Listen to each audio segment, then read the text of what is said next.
My sister's true crime podcast is a global hit. I found her childhood diary. She's not investigating the murder. She's the killer, using the podcast to taunt the police. The air in the attic is thick with the ghosts of 30 years. Dust motes dance like tiny fairies in the single beam of light from the dangling bulb, and everything smells of cedar, mothballs, and decaying paper. It's supposed to be a sad job, cleaning out Mom and Dad's house, but mostly it's just felt heavy. Every box is a weight, a collection of memories I have to decide whether to keep or throw away. I'm sorting through a stack of my old comic books when I find the box tucked away under a loose floorboard.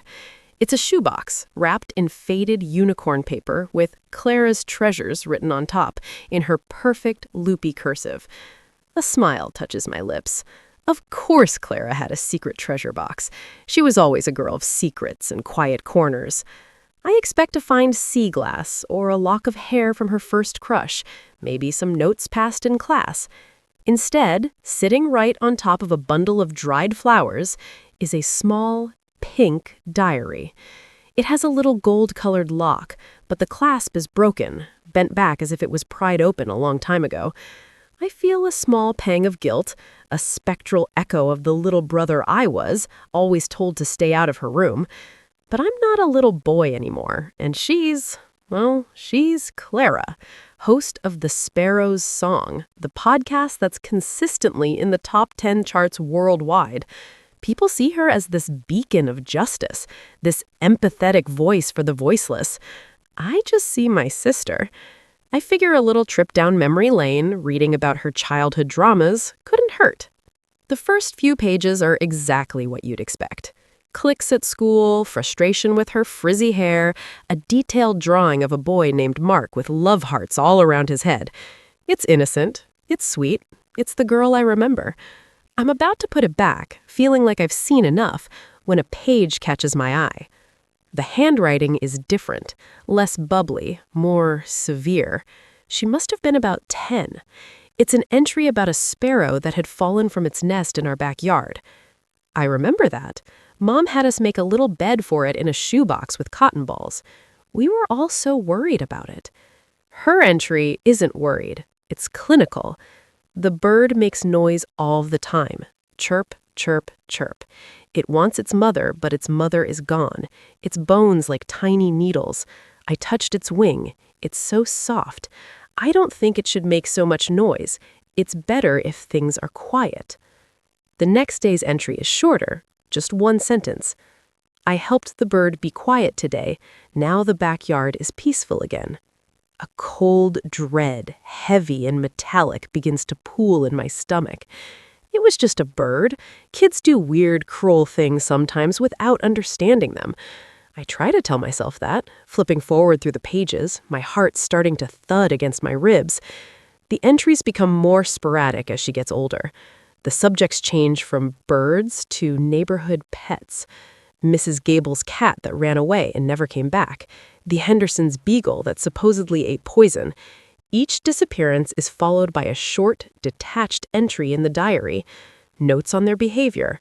Observations on their owner's grief. There's no remorse. No emotion at all. Just observation. Like she's a scientist studying a foreign species. My hands are shaking now. I feel sick. This isn't my sister. This is a stranger wearing her face.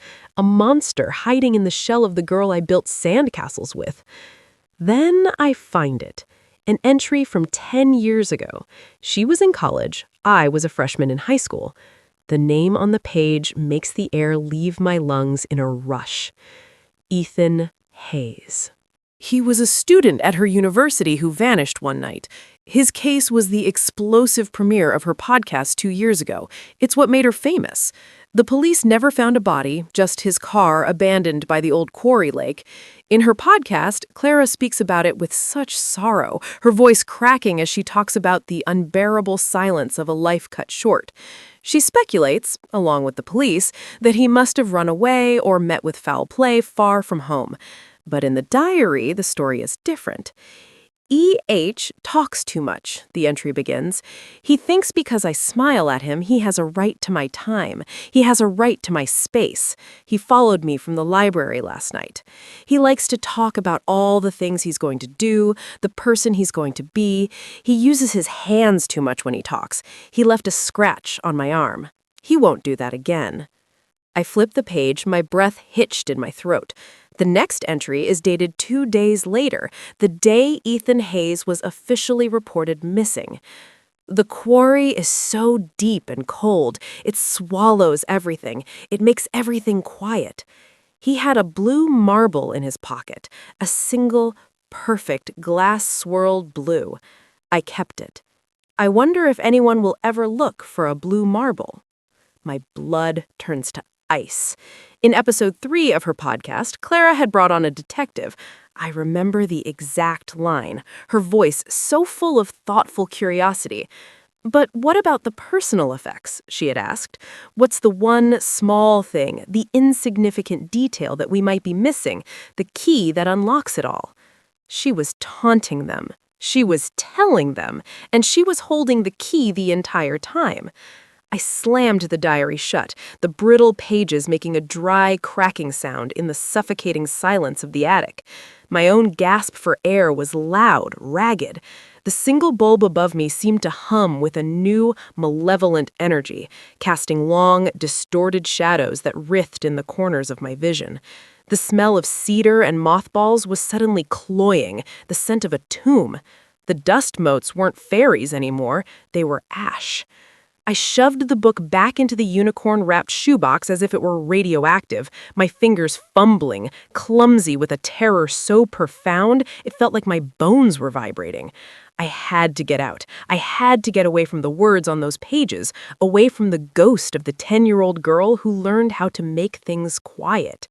I scrambled for the pull-down ladder, nearly losing my footing, and descended back into the familiar light of the upstairs hallway, my heart hammering a frantic, panicked rhythm against my ribs. The house felt different. The same floral wallpaper, the same gallery of framed family photos lining the wall, but a dark film now covered everything. My eyes landed on a picture of Clara and me at the beach. I must have been 7, she was 13. She had her arm around my shoulder, a wide, protective smile on her face as I held up a crab I'd found. I remembered that day. I'd been so proud of that crab, and she'd told me I was the bravest crab hunter on the whole coast. Now, looking at her smile, I didn't see affection. I saw possession. I saw the same clinical observation she'd written about in her diary. Was her praise just a way to study my reaction? Was her protection just a form of control? Every cherished memory was curdling, turning sour and poisonous in my mind. The sister I knew, the one who bandaged my scraped knees and helped me with my homework, was dissolving, replaced by a cold, calculating stranger who wore her face.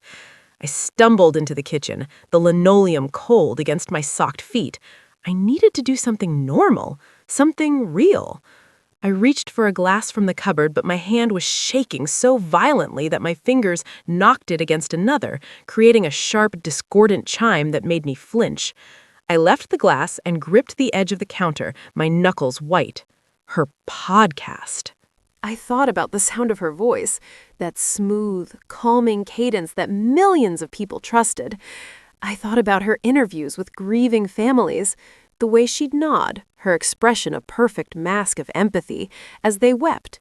She'd built an empire on other people's pain, and all along, she was the cause of it, the architect of the very silence she claimed to be investigating.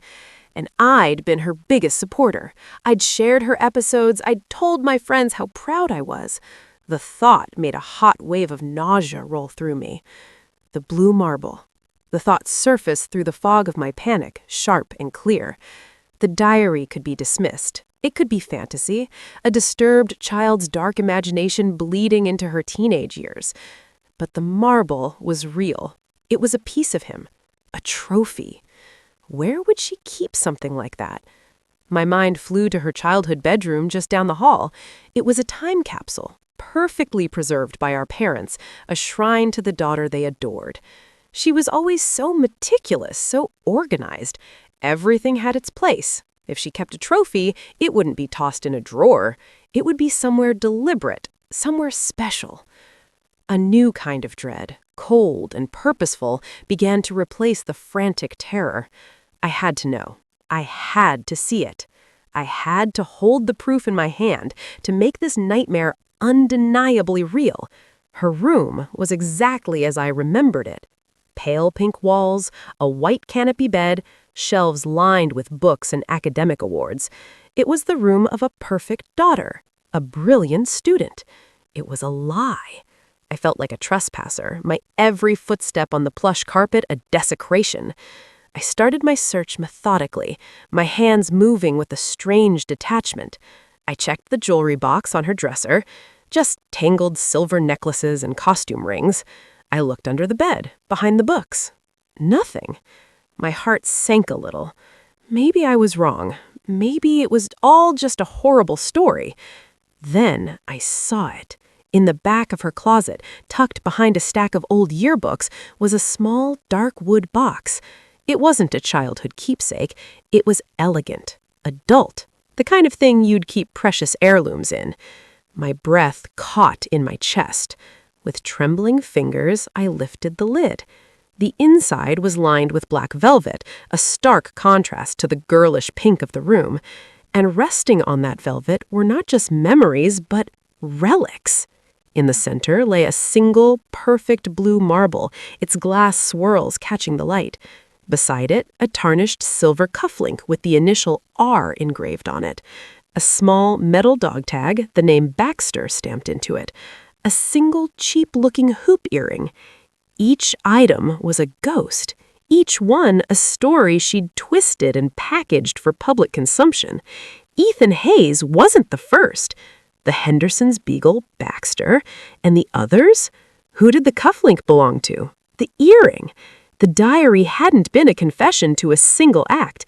It was the origin story of a predator. And her hit podcast wasn't just a taunt to the police. It was a scrapbook. It was her victory lap. I slammed the diary shut, the brittle pages making a dry, cracking sound in the suffocating silence of the attic. My own gasp for air was loud, ragged. The single bulb above me seemed to hum with a new, malevolent energy, casting long, distorted shadows that writhed in the corners of my vision.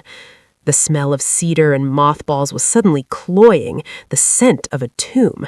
The dust motes weren't fairies anymore, they were ash. I shoved the book back into the unicorn-wrapped shoebox as if it were radioactive, my fingers fumbling, clumsy with a terror so profound it felt like my bones were vibrating. I had to get out. I had to get away from the words on those pages, away from the ghost of the 10-year-old girl who learned how to make things quiet. I scrambled for the pull-down ladder, nearly losing my footing, and descended back into the familiar light of the upstairs hallway, my heart hammering a frantic, panicked rhythm against my ribs. The house felt different. The same floral wallpaper, the same gallery of framed family photos lining the wall, but a dark film now covered everything. My eyes landed on a picture of Clara and me at the beach. I must have been 7, she was 13. She had her arm around my shoulder, a wide, protective smile on her face as I held up a crab I'd found. I remembered that day. I'd been so proud of that crab, and she'd told me I was the bravest crab hunter on the whole coast. Now, looking at her smile, I didn't see affection. I saw possession. I saw the same clinical observation she'd written about in her diary. Was her praise just a way to study my reaction? Was her protection just a form of control? Every cherished memory was curdling, turning sour and poisonous in my mind. The sister I knew, the one who bandaged my scraped knees and helped me with my homework, was dissolving, replaced by a cold, calculating stranger who wore her face. I stumbled into the kitchen, the linoleum cold against my socked feet. I needed to do something normal, something real. I reached for a glass from the cupboard, but my hand was shaking so violently that my fingers knocked it against another, creating a sharp, discordant chime that made me flinch. I left the glass and gripped the edge of the counter, my knuckles white. Her podcast. I thought about the sound of her voice, that smooth, calming cadence that millions of people trusted. I thought about her interviews with grieving families, the way she'd nod, her expression a perfect mask of empathy as they wept. She'd built an empire on other people's pain, and all along, she was the cause of it, the architect of the very silence she claimed to be investigating. And I'd been her biggest supporter. I'd shared her episodes. I'd told my friends how proud I was. The thought made a hot wave of nausea roll through me. The blue marble. The thought surfaced through the fog of my panic, sharp and clear. The diary could be dismissed. It could be fantasy, a disturbed child's dark imagination bleeding into her teenage years. But the marble was real. It was a piece of him, a trophy. Where would she keep something like that? My mind flew to her childhood bedroom just down the hall. It was a time capsule, perfectly preserved by our parents, a shrine to the daughter they adored. She was always so meticulous, so organized. Everything had its place. If she kept a trophy, it wouldn't be tossed in a drawer. It would be somewhere deliberate, somewhere special. A new kind of dread, cold and purposeful, began to replace the frantic terror. I had to know. I had to see it. I had to hold the proof in my hand to make this nightmare undeniably real. Her room was exactly as I remembered it. Pale pink walls, a white canopy bed, shelves lined with books and academic awards. It was the room of a perfect daughter, a brilliant student. It was a lie. I felt like a trespasser, my every footstep on the plush carpet a desecration. I started my search methodically, my hands moving with a strange detachment. I checked the jewelry box on her dresser, just tangled silver necklaces and costume rings. I looked under the bed, behind the books. Nothing. My heart sank a little. Maybe I was wrong. Maybe it was all just a horrible story. Then I saw it. In the back of her closet, tucked behind a stack of old yearbooks, was a small, dark wood box. It wasn't a childhood keepsake. It was elegant, adult, the kind of thing you'd keep precious heirlooms in. My breath caught in my chest. With trembling fingers, I lifted the lid. The inside was lined with black velvet, a stark contrast to the girlish pink of the room, and resting on that velvet were not just memories, but relics. In the center lay a single, perfect blue marble, its glass swirls catching the light. Beside it, a tarnished silver cufflink with the initial R engraved on it, a small metal dog tag, the name Baxter stamped into it, a single, cheap-looking hoop earring. Each item was a ghost, each one a story she'd twisted and packaged for public consumption. Ethan Hayes wasn't the first, the Henderson's beagle, Baxter. And the others? Who did the cufflink belong to? The earring? The diary hadn't been a confession to a single act. It was the origin story of a predator. And her hit podcast wasn't just a taunt to the police. It was a scrapbook. It was her victory lap. I couldn't breathe. It felt like the air in the room had solidified, turning to glass in my lungs. My hand, still holding the lid of the box, was completely numb, a useless piece of meat attached to my arm. My gaze was fixed on the contents, on that small, curated collection of stolen lives. The blue marble seemed to pulse with a cold light. The dog tag was a tiny, silent scream. The silver cufflink, tarnished and forgotten, was an accusation. It wasn't just a scrapbook. It was a graveyard, a miniature, portable mausoleum she kept in her childhood closet, a place of supposed innocence and safety.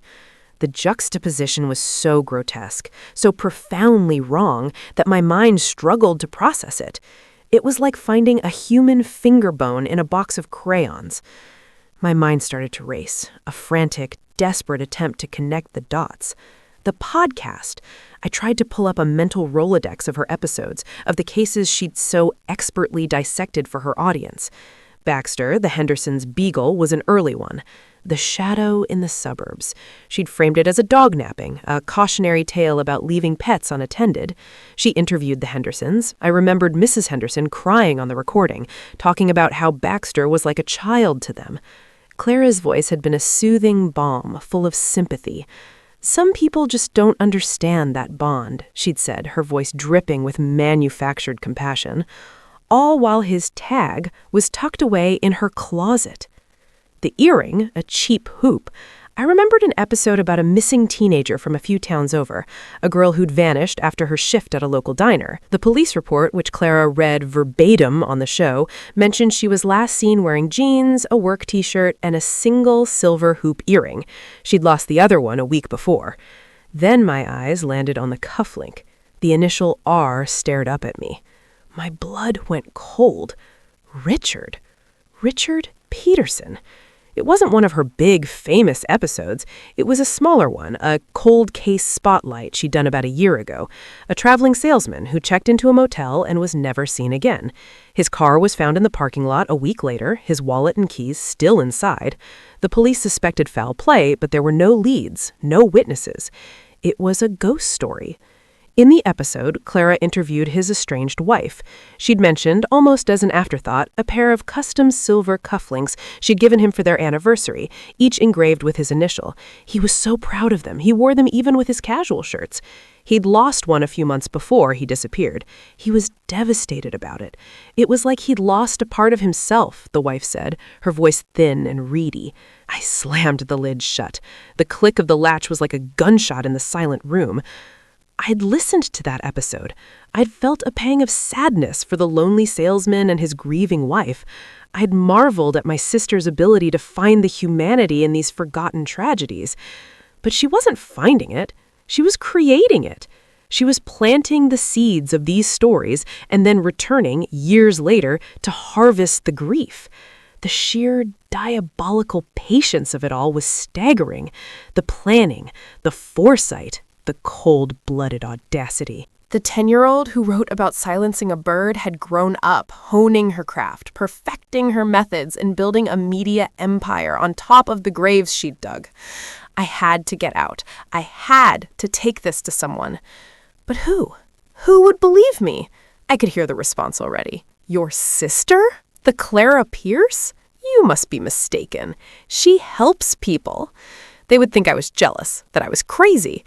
They would see the diary as fiction, a child's morbid fantasy. This box was proof. But if I walked into a police station with a box of trinkets and a wild story about my celebrity sister, they'd look at me with pity. I needed more. I needed something undeniable. My gaze fell back to the elegant wooden box in my hands.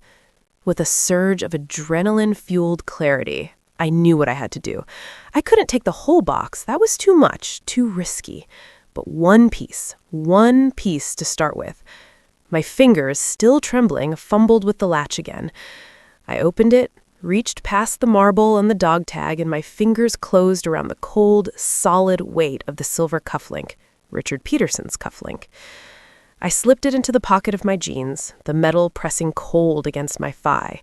It felt like a shard of ice, a heavy, damning secret. I closed the box, placed it exactly where I'd found it behind the yearbooks, and slowly, carefully closed the closet door.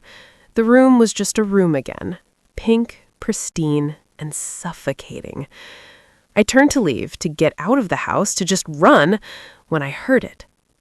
A key turning in the front door lock, the sound of the deadbolt sliding home. She was home. My blood turned to ice water. Every muscle in my body seized, locking me in place in the center of that pink, frilly room. I was a statue, a mannequin, my hand still hovering near my pocket where the cufflink pressed its cold, accusatory shape against my leg.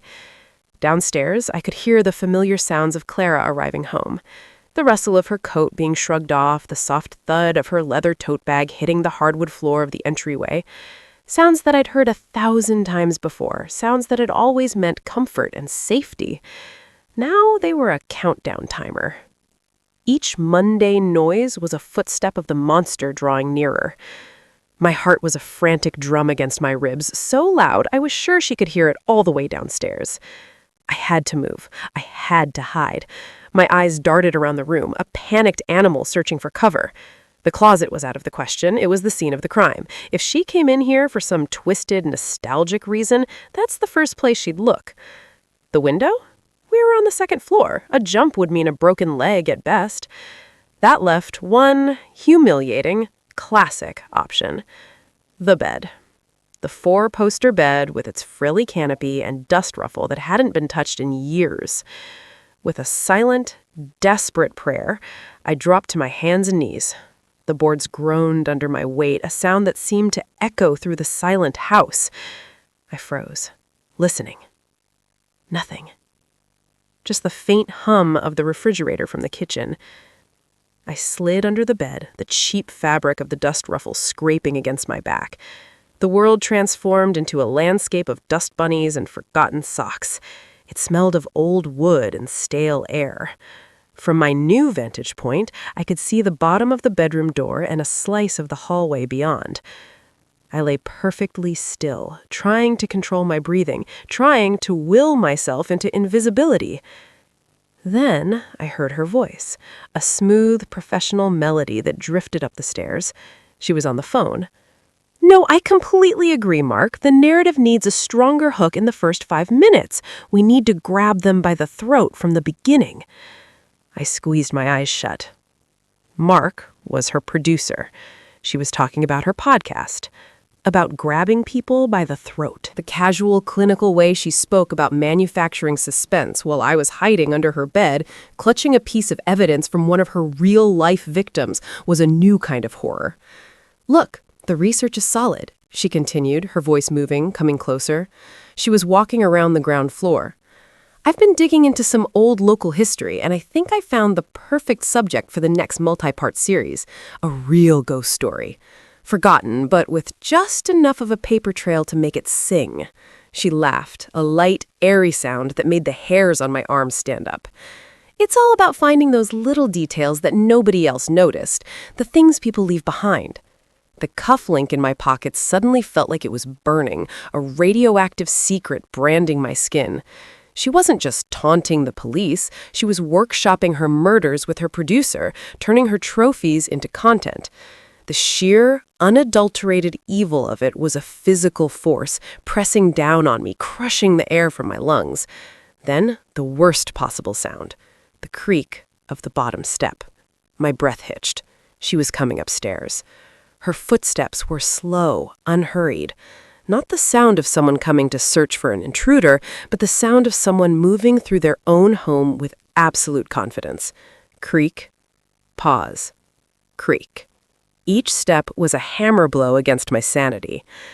I could see her shoes in my mind's eye, the expensive leather boots she always wore. I flattened myself further against the floor, trying to merge with the shadows, convinced she would walk in, flip on the light, and her eyes would immediately be drawn to the lump under her childhood bed. The footsteps reached the top of the landing, directly outside the door. They stopped. Silence. A thick, suffocating silence that stretched for an eternity. My entire life, my entire future, balanced on the knife's edge of that single moment. I could hear the blood roaring in my ears. I waited for the doorknob to turn. I waited for the light to flood my hiding spot. I waited for her to see me. But instead, the footsteps turned and continued down the hall. I heard the door to her own bedroom, her adult bedroom, open and then click shut. The wave of relief that washed over me was so intense it left me weak, dizzy. I lay there for another minute, maybe 10, I don't know. The only thing that mattered was that she hadn't come in. My window of opportunity was here. It was now or never. Moving with the stealth I didn't know I possessed, I slid out from under the bed. I rose to my feet, my joints protesting silently. I didn't dare look back at the closet, at the box. I just focused on the door. One step at a time, testing each floorboard before putting my full weight down. I reached the hallway, a long, shadowy corridor with her closed door at the far end. I could hear the faint sound of water running now. A shower. Thank God. I crept down the stairs, my hand gliding along the banister, my feet landing on the very edge of each step to minimize the noise. I reached the front hall. There it was, the front door. The deadbolt she'd locked behind her gleamed in the dim light. My fingers, slick with sweat, fumbled with the knob. It made a sound, a tiny metallic scrape. I froze, listening for any reaction from upstairs. Nothing but the sound of the shower. With one final, agonizingly slow movement, I turned the lock. The click echoed in the entryway like a gunshot. I didn't wait. I pulled the door open, slipped outside into the cold night air, and closed it gently behind me. I stood on the porch, gasping, sucking in the clean, cold air like a drowning man. I'd done it. I was out. I was safe. But the feeling was hollow. I reached into my pocket, and my fingers closed around the cufflink. Its sharp edges dug into my palm. It wasn't just a piece of metal anymore. It was a promise. It was a burden. I had a piece of the truth, a single shard of the vast, dark mosaic of my sister's life. And as I stumbled away from the house, away from the warm lights and the sound of the shower, I knew that getting out was just the beginning. Now I had to figure out how to burn her whole world to the ground. I didn't run. I walked, fast and purposeful, putting one foot in front of the other, focusing on the rhythmic slap of my sneakers on the pavement. Running would attract attention. Running was what a panicked person did, and I couldn't afford to be panicked anymore. I was something else now, something colder. Every rustle of leaves in the manicured gardens I passed was her. Every car that slowed at a stop sign was her producer, Mark, sent to watch me. The paranoia was a living thing, a parasite latched onto my spine, whispering threats into my ear. I kept my head down, my hands shoved deep in my pockets, one of them clenched so tightly around the cufflink that the intricate edges were leaving deep impressions in my skin. The pain was a good anchor, a reminder that this was real, that I hadn't imagined the dust bunnies under her bed, or the casual, chilling way she'd discussed murder over the phone. I walked for what felt like hours, navigating the sleeping suburban streets, until the familiar glow of a 24-hour diner appeared on the horizon like a lighthouse in a storm. It was a cheap, greasy place I hadn't been to since high school, all chrome and cracked vinyl. Perfect. Anonymous. I slid into a booth in the far corner, the one with the best view of the door, and ordered a black coffee I didn't want. The waitress, a tired-looking woman with a kind face, just nodded and shuffled away. When she returned with the thick ceramic mug, I wrapped my cold hands around it, letting the warmth seep into my bones. For the first time since I'd opened that diary, I felt like I could almost breathe. I waited until the waitress was busy at the other end of the counter before I dared to take it out. Under the harsh, buzzing fluorescent lights, the cufflink looked different. Less like a relic and more like what it was. Evidence. It was heavy, silver, with a small dark blue stone at its center. Engraved in a delicate script on the back were two letters, J, A. My heart hammered against my ribs. J, A. I pulled out my phone, my fingers trembling so badly I could barely type. I took a deep breath and slid the photocopy of the diary page from my back pocket. The paper was crumpled and warm. Her looping teenage handwriting seemed to mock me. Mr. Abernathy was so mad about his stupid car, he didn't even see me. He just kept yelling. People shouldn't yell. I typed, "Missing person, Abernathy," into the search bar. The results flooded the screen. My blood went cold. Jonathan Abernathy, a local real estate developer, disappeared 3 years ago. His car was found abandoned by a reservoir a few towns over, the one we used to swim in as kids. The police suspected he'd skipped town to escape mounting debts, but his family insisted he would never leave without a word. He was declared legally dead last year. The article included a photo of him, a smiling, portly man with kind eyes, taken at a charity gala. On the cuff of his crisp white shirt, just barely visible, was a glint of silver and dark blue. I felt the coffee rise in my throat. It was him. This was him. This tiny piece of metal in my hand was the last thing he ever touched. The last piece of a man my sister had erased from the world because he'd yelled at her. A wave of nausea and vertigo washed over me. I gripped the edge of the table, focusing on the worn-out formica, on the sticky residue from a long-gone bottle of ketchup. I had proof. Real, tangible proof. My first instinct was to stand up, walk out the door, and go straight to the nearest police station. I could see it all playing out.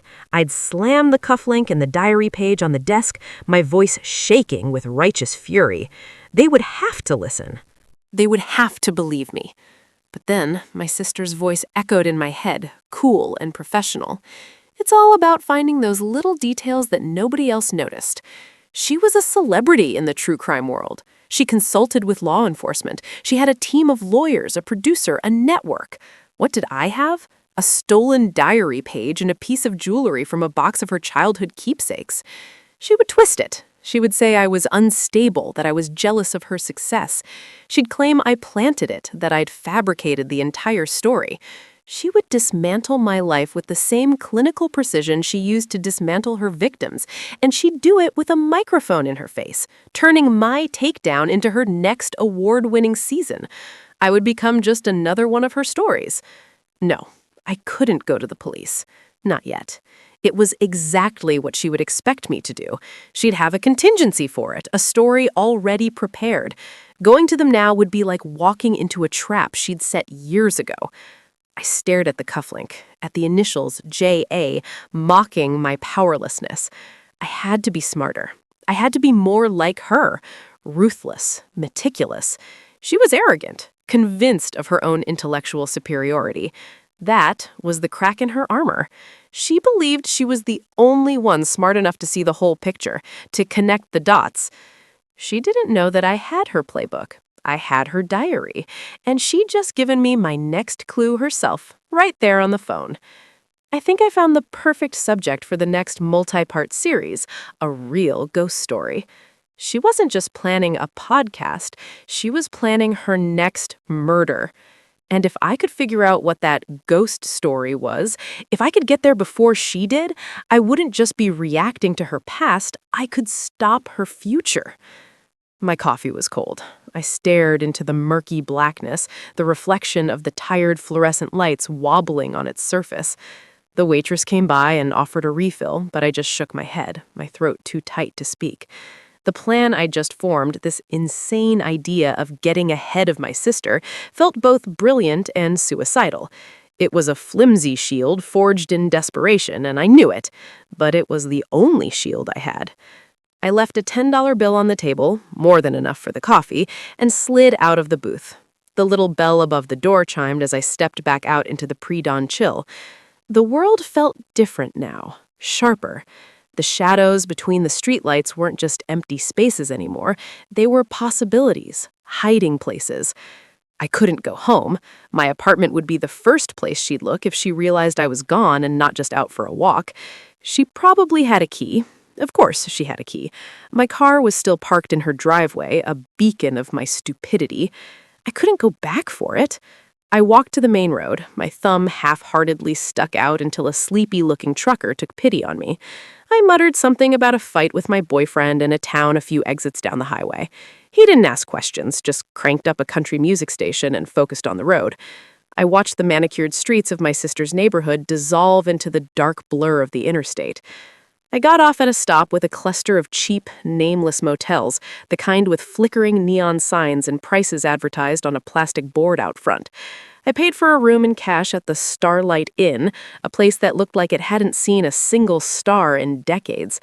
I gave the man behind the grimy plexiglass a fake name, Sarah, the first one that popped into my head. He grunted, slid a key attached to a large plastic fob across the counter, and went back to watching a tiny television. The room smelled of stale cigarettes and industrial cleaner. The carpet was a tapestry of faded brown stains, and the bedspread was a thin, scratchy polyester nightmare. It was perfect. I locked the deadbolt, jammed the flimsy chain into its slot, and for good measure, wedged the room's only chair under the doorknob.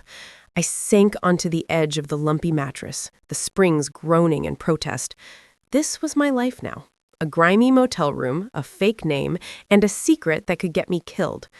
I took out my meager arsenal and laid it on the bedside table. My phone, its battery now hovering at a terrifying 30%, the crumpled photocopy of the diary page, and the cufflink. J.A. Jonathan Abernathy. I wondered if he was scared in his final moments or just confused. I wondered if she saw my sister's face or if she was just a shadow, a blur of motion before the end. I pushed the thought away. I couldn't afford to think about her victims as people. If I did, the sheer horror of it all would paralyze me. Right now, they had to be clues. They had to be puzzle pieces. A real ghost story. The words circled in my head. It was so theatrical, so her. She loved metaphors, loved weaving her crimes into a narrative. I pulled up a search engine on my phone, my mind racing. I typed in local ghost stories, haunted places near me, unsolved disappearances. The results were a predictable mix of teenage ghost hunting blogs and historical society articles about Civil War specters. It was all noise. This was a dead end. She wouldn't pick something so obvious, so cliché. Her ego wouldn't allow it. I slumped back against the peeling headboard, frustrated. I was thinking like me, not like her. I had to get inside her head. I closed my eyes and tried to remember the diary. Not just the words on the one page I had, but the feel of it, the tone, the angry looping scrawl, the drawings in the margins, the recurring themes. And then it hit me. A memory so vivid, it was like I was back in our childhood bedroom. She wasn't just writing about the people who annoyed her. She was obsessed with things that were lost, forgotten things. There was one story she wrote over and over, in different forms. The story of the old Blackwood mill at the edge of town, which had burned down in the 50s. But before it burned, a little boy had vanished from the property. His name was Leo. He was 8. They never found him. In her diary, my sister didn't call him Leo. She called him the mill ghost. She drew maps of the property, wrote fictional accounts of his last hours, imagined what he would say if he could speak. It was her private, foundational myth, a story of a person who simply ceased to be, leaving no trace, a perfect crime committed by fate itself. My fingers flew across the phone screen, my heart pounding a frantic rhythm against my ribs. I didn't search for ghost story. I searched for Blackwood Mill and Leo. I found the same old articles I'd seen 100 times, but then I added a new term, news. And there it was, an article from the local paper dated just last week. The headline read, "Renewed Hope for Cold Case. Grandson of mill owner pushes for new search with ground-penetrating radar." The article had a picture of a man in his late 30s, a landscape architect named Daniel Sterling. He was Leo's cousin, apparently, though born long after the boy vanished. He had inherited the land and was funding a new, high-tech search of the property, determined to find what happened to the boy his family had mourned for over 60 years. He was trying to give the ghost a voice, and in my sister's world, there was no greater sin. I stared at Daniel Sterling's face on my phone screen, the hopeful, determined face of a digital ghost on a dying screen. Hopeful, determined, a man trying to solve a puzzle, completely unaware that he was about to become a piece in a different one, a much more gruesome one. I couldn't call the police. The words would sound like a lunatic's rant as soon as they left my mouth. "Hello, my sister is a famous true crime podcaster, and she's going to murder a man because he's threatening her favorite childhood ghost story." They would trace the call, find me, and I'd be the crazy one, the hysterical sibling. Meanwhile, my sister, the calm, articulate, beloved media personality, would deny everything, and Daniel Sterling would still be in danger. No, I was on my own. This was my mess to clean up. My fingers, slick with sweat, fumbled as I searched for his business. Sterling Landscape Design. His professional website was clean, full of pictures of serene gardens and elegant stone patios. There was a contact form. It felt so mundane, so terrifyingly normal. I created a new anonymous email address, a jumble of letters and numbers. Using my fake name, Sarah, I wrote the most difficult message of my life. I kept it short, trying to thread the needle between urgent and unhinged. "Mr. Sterling," I typed, "I have information regarding the Blackwood Mill property that is critical to your personal safety. I know this sounds strange, but you are in danger. Please meet with me. I hit send, my heart hammering against my ribs. The little confirmation message popped up, and then silence. I stared at the phone, willing it to buzz. Every minute that passed was a minute my sister was getting closer, finalizing her own, more permanent method of contact. The reply came 3 hours later. 3 hours of me pacing the stained carpet, jumping at the sound of every passing car. The email notification was the loudest sound I'd ever heard. He was cautious, as any sane person would be. He wouldn't meet at the mill. He suggested a public place, a busy coffee shop downtown called The Daily Grind, for noon the next day. It was a smart move for him. For me, it was walking into the lion's den. My sister knew this city. She could be anywhere. But I had no choice. I agreed. I spent the rest of the night with the chair wedged under the doorknob, sitting on the floor with my back against the wall, watching the door. I didn't sleep. Sleep was a luxury I couldn't afford. The next morning, I used some of my dwindling cash to buy a shapeless gray hoodie and a baseball cap from a nearby thrift store. It wasn't much of a disguise, but it made me feel slightly less exposed. I took a city bus, keeping my head down, my gaze fixed on the grimy floor, my reflection a distorted stranger in the window. I got to the Daily Grind 45 minutes early and claimed a small booth in the darkest corner, a spot that gave me a clear view of the entrance. Every person who walked in sent a fresh spike of adrenaline through me. A woman with dark hair like my sister's made me shrink into my seat, my breath catching in my throat, until I saw her face and realized she was a stranger. The paranoia was a physical thing, a cold weight in my gut. I was living inside one of her podcasts now, and I was the terrified victim, waiting for the killer to appear. He walked in right at noon. He looked older than his picture, more tired. The weight of a family tragedy he'd never witnessed was etched around his eyes. He scanned the crowded cafe, and I gave a small, hesitant wave. He slid into the booth opposite me, his expression a mixture of curiosity and deep-seated skepticism. I didn't waste time. I couldn't tell him everything. He'd think I was insane. So I gave him a version of the truth. I told him I was a researcher, that I'd come across online chatter from a community obsessed with the Leo case. I told him there was one person in particular, someone unstable, who saw his new investigation as a desecration, someone who wanted the Blackwood ghost to remain a ghost. To prove I wasn't just making it all up, I slid the crumpled photocopy of the diary page across the table. I'd circled the line, "Time for a real ghost story." His eyes flickered from the page to my face. I could see the debate happening behind them. Was I a crank or was I a lifeline? "This person," I said, my voice barely a whisper, "thinks solving the mystery will ruin it. They will do anything to stop you." He was about to respond, to ask a question, to maybe tell me I was crazy and that he was leaving, but before he could speak, the little bell above the coffee shop door jingled. My eyes shot to the entrance, a reflex honed by hours of paranoia, and my world stopped. It was her. My sister. She was standing at the counter, ordering a coffee, looking for all the world like any other customer on her lunch break. But she wasn't looking at the menu. Her head was on a slow, deliberate swivel, her eyes methodically scanning the room. It wasn't a casual glance. It was a hunt. She hadn't seen us yet, but she would. She knew. Somehow she knew I would do this. She knew I would try to get to him. My blood turned to ice. Every instinct screamed at me to run, to disappear under the table. But Daniel was still just sitting there, confused.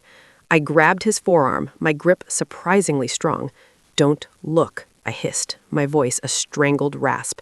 "We need to leave, right now, out the back." The terror in my voice must have been convincing, because he didn't argue. He just nodded, his face pale. Just as we were sliding out of the booth, her eyes found ours. Across the crowded room, through the steam rising from a dozen coffee cups, my sister's gaze locked with mine. There was no surprise in her expression. No shock, just a flash of pure, cold fury.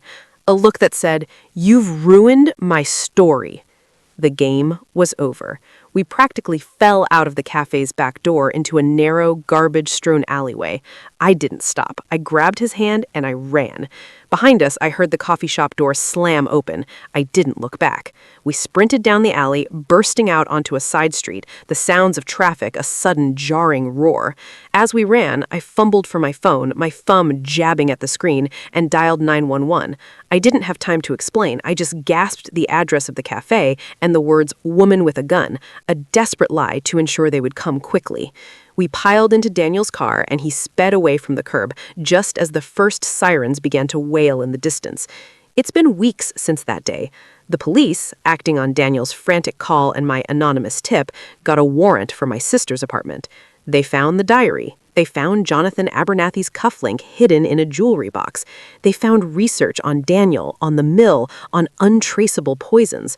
The podcast is gone, its feed replaced with a single sterile message about a hiatus. But she's gone too. She was never in her apartment. She walked out of that coffee shop and vanished. She became her own ghost story. I live in a different city now, with a name that isn't Sarah, but isn't my own either. I am safe, I suppose. But every time I hear a story on the news, every time I see a headline about some new tragedy, I feel a cold dread. I think about the millions of people who listened to her voice, who praised her meticulous storytelling, who made her a star. They thought they were just listening to a story about monsters, never once suspecting the narrator was one of them. She built a brand, a community on the stories of other people's pain. But when the storyteller is the monster, what does that make the audience that hangs on her every word? Let us know in the comments. Don't forget to like and subscribe. I post new stories every day.